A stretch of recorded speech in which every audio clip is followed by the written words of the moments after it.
What do you bring to the table? What do you bring to the table? What do you bring to the table? The question that we are going to talk about in this video. Let's get into it. Hello ladies, welcome back to my channel. My name is Dine, and you already know what today's video is about. I'm not going to do a lot of introduction. We're just going to jump in and talk about this question, this demonic question, so that you have clarity about this question, okay? I want this video to be very short, but also very empowering. So the first thing I want us to look at is the origin of this question of what do you bring to the table? Because it has an origin, okay? It just didn't come out of the blue. It's been there. But guess what? It was primarily used in business settings. So it was a way to get somebody to talk to you about their offer, their product, their company. For example, let's say you want to build a house, right? You go to a real estate company and you're having a meeting with them and you ask them, so I have the money, I'm ready to build this house. What do you bring to the table? What's your offer? And the company's reps has to tell you, oh, we build with durable materials, make it very affordable for you, we finish your contract in a very short period of time, and all of these things. It was a way to get the other person to market and promote their services, their products, their company, right? And try to convince the investor or the client on why they should go with them. Okay, that's where this question comes from, the business world. But for some reason, somebody somewhere decided to bring this question into the dating world. Where you now have men asking women, what do you bring to the table? And in retaliation, women are now asking men, what do you bring to the table? Personally, I've never been asked this question. But if any man asks you this question, just understand that it's essentially asking you to market yourself, which is demeaning.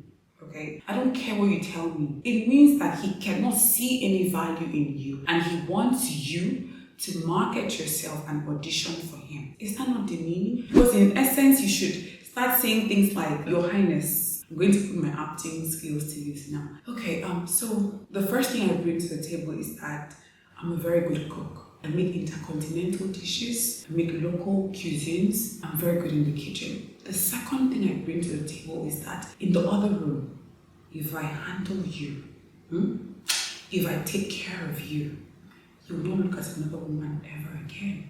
Also, I am a very understanding woman. I understand things. I am very patient, because I understand that a man must be a man. So I can take anything you dish out, no matter what you do, I will be beside you and stand by you. In me, you have a ride or die. And what else? Let me think, because it's important for you to see how valuable I am with food, cooking, money. I have a business. This business is doing so well, and if you want, I can be giving you the money that I make every month. Give it to you. Since you're the head of the family, you can sort of you will take care of the finances. I'll work, I'll make the money, but I'll hand over my salary to you. I'm a very good woman. I am a very good woman. Anything you want me to be, I will be that thing. That is essentially what he's expecting.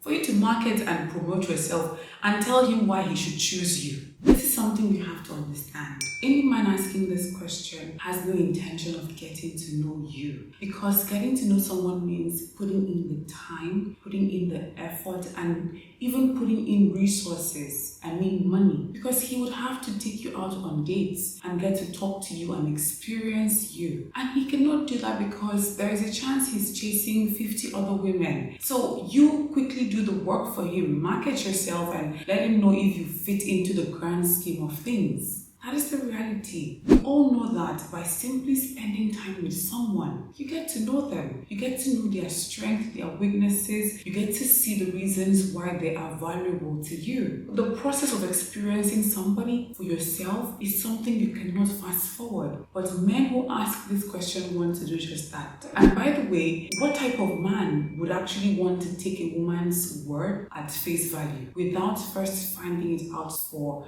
himself? Imagine asking a woman this question and she tells you all the good things about her and you believe her like that? That's not possible.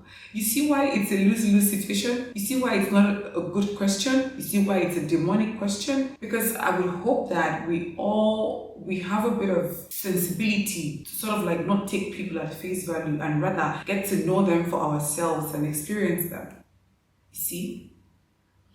Because if a man were to come to you right now and you ask him, what do you bring to the table? And he starts listing all his wonderful qualities, wouldn't you take a step back and be like, okay, wait, sorry, sir. I think I need to get to know you for myself. It's instinctive. We don't believe people who toot their horn and talk about how wonderful they are. We don't believe them. We want to get to know them and see if that is really true, right? So this question doesn't work. It does nothing. It brings no value. It serves no purpose at the end of the day. So if you are with a man and he asks you this question and you tell him your good things, for whatever reason you choose to do that, and he immediately believes you, well, my darling lady, that's a man who has no intention of getting to know you beyond what he wants from you. And we all know what that is. We know what that is. We're not children. Now I know you're wondering, okay, anyway, how do I answer this question if it ever comes up? You don't. It's as simple as that. You don't. You don't get defensive either. If a man were to ask you this question, you tell him, I don't want to answer that question. And then if he continues to make a fuss about it, tell him, listen, if you want to know what I bring to the table, you get to know me. And I'm not going to sit down here and market myself to you. Okay? And that's it. That's how we classy women do it. I hope you enjoyed this video. You learned something new. And next time this question comes up, you will now know how to handle it properly. If you haven't liked the video yet, please go ahead and do that, okay? Like the video, subscribe to the channel, share it with somebody who's going to find it valuable, and don't forget to turn on post notification so that you do not miss the next video. As always, ladies, be kind to yourself, and I'll see you in the next video. Bye.